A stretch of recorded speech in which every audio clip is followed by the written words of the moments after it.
झारखंड में आज से मैट्रिक इंटरमीडिएट के प्रैक्टिकल एग्जाम्स शुरू हो गए। इंटर में फिजिक्स, केमिस्ट्री, जियोलॉजी के प्रैक्टिकल एग्जाम हो रहे हैं। एग्जामिनेशन सेंटर पर कोरोना गाइडलाइंस का पालन किया जा रहा है। आज से 27 अप्रैल तक प्रैक्टिकल की परीक्षाएं चलेंगी।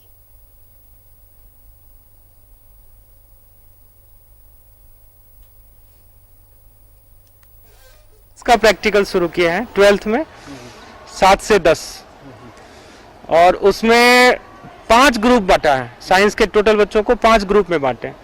तो उसमें ग्रुप 1, ग्रुप 2 और ग्रुप 3 का आज फिजिक्स, केमिस्ट्री और जियोलॉजी का एग्जाम अभी हो रहा है। और क्लास 10 का भी 30-30 बच्चों का ग्रुप है। ऑफिशियली ये 30 तारीख तक हम लोग को भेज देना है मार्क्स को। हम लोग की कोशिश होगी कि हम लोग अपने 90% बच्चों का जो शेड्यूल बनाए हैं वो 13 तारीख से पहले हम लोग एग्जाम ले लें, क्योंकि कोविड की बढ़ते संक्रमण को देखते हुए आगे क्या होगा उसकी कोई संभावना नहीं है तक, तो हम ज़्यादा से ज़्यादा बच्चों का प्रैक्टिस। और सीधे रुक कर लेते हैं अपने सहयोगी अंजनी का, इस वक्त हमारे साथ जुड़ रहे हैं। अंजनी, देखिए, कोरोना काल के बीच इस तरह से ऑफलाइन एग्जाम्स, ये चैलेंजेस दोनों तरफ से है। चाहे आप जिला प्रशासन की कहें, चाहे स्कूल प्रबंधन की कहें, चाहे छात्र और उनके अभिभावकों की है कहें, इन सभी के सामने चुनौतियां हैं। लेकिन बड़ी बात यह है कि जो प्रोटोकॉल्स है, अगर वो प्रॉपरली फॉलो करके अगर एग्जाम्स लिए जा रहे हैं, जिस तरह से ये कहा गया है कि एक सेंटर पर मैक्स टू मैक्स सिर्फ 15 स्टूडेंट्स ही शामिल हो सकेंगे, इन चीजों का बाकायदा ध्यान रखते हुए अगर ये एग्जाम्स लिए जा रहे हैं तो बच्चे भी सुरक्षित रहेंगे संक्रमण से, और जो एक औपचारिकता है एग्जाम्स की, परीक्षा की, वो भी पूरी हो पाएगी तमाम प्रोटोकॉल्स को फॉलो करते हुए।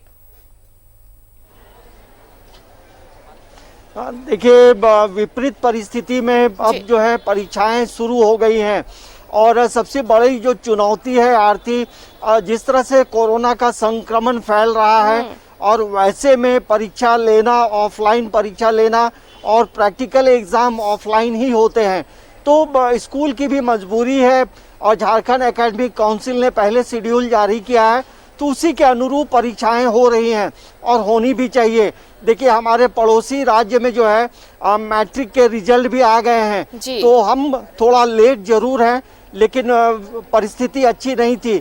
और जिस तरह से स्कूलों में जो संख्या है परीक्षार्थियों की, उसको देखते हुए स्कूल प्रबंधन के जो लोग हैं अलग अलग समय में शेड्यूल बनाकर मैट्रिक और इंटरमीडिएट प्रैक्टिकल की परीक्षाएं लेनी शुरू कर दी है।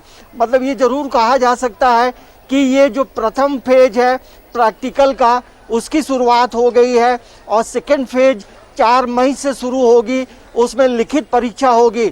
मतलब इस बार जो है लगभग 7 लाख परीक्षार्थी मैट्रिक और इंटरमीडिएट की परीक्षा में शामिल हो रहे हैं, जिसकी शुरुआत प्रैक्टिकल के तौर पे हो गई है। और रहा जिस तरह से संक्रमण फैला है, तो स्कूल प्रबंधन जो है अपनी अपनी सुविधाओं के अनुसार शिफ्ट बनाकर बच्चों का प्रैक्टिकल एग्जाम लिया जा रहा है। जो भी परीक्षार्थी हैं, विजुअल जो देख सकते हैं कि जो विद्यार्थी हैं, परीक्षार्थी हैं, मास्क लगाए हुए हैं और जब स्कूल में वो लोग प्रवेश किए तो हाथों को सैनिटाइज किया गया है। तो स्कूल प्रबंधन के पास जो सुविधाएं हैं उसके अनुरूप तमाम चीज़ें हो रही हैं। तो अब देखना ये होगा कि ये एग्ज़ाम जो है आरती 27 अप्रैल तक ले लेना है और 30 अप्रैल तक जो है प्रैक्टिकल्स के जो रिपोर्ट है वो झारखंड एकेडमिक काउंसिल में भेज देनी है।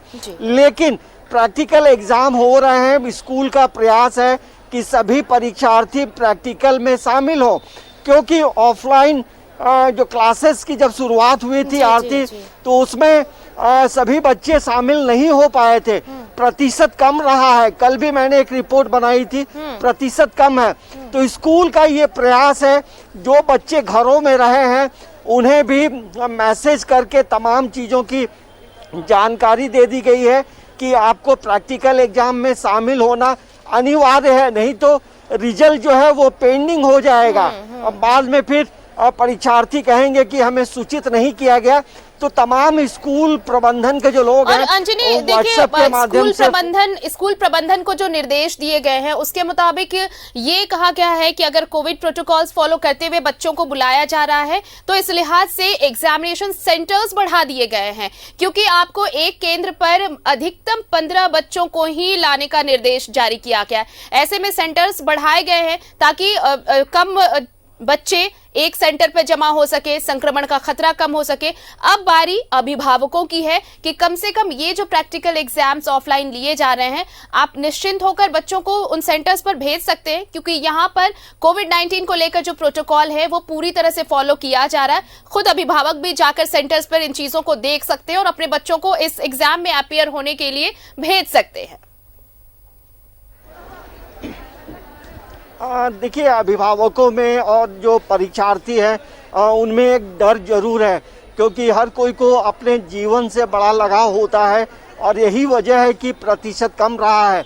लेकिन अब जब परीक्षाएं शुरू हो गई हैं आरती, तो अभिभावकों का भी फर्ज बनता है कि अपने बच्चों को सुरक्षित सेंटर तक जरूर लाएं, परीक्षा से बच्चों को दूर नहीं रखें। चलिए अंजनी, आप परेशानी हो विपरीत, ये बड़ी बात है कि बच्चों को एग्जाम से दूर नहीं रखा जा सकता और इस तरह प्रैक्टिकल एग्जाम्स के लिए तो बच्चों को अपीयर होना ही होगा। लेकिन बड़ी बात यह है कि तमाम प्रोटोकॉल्स फॉलो करते हुए एग्जाम्स लिए जा रहे हैं, इसलिए संक्रमण का खतरा कम से कम बना रहे, इसका भी पूरा ध्यान रखा जा रहा है। बहुत बहुत शुक्रिया तमाम जानकारी के लिए आपका।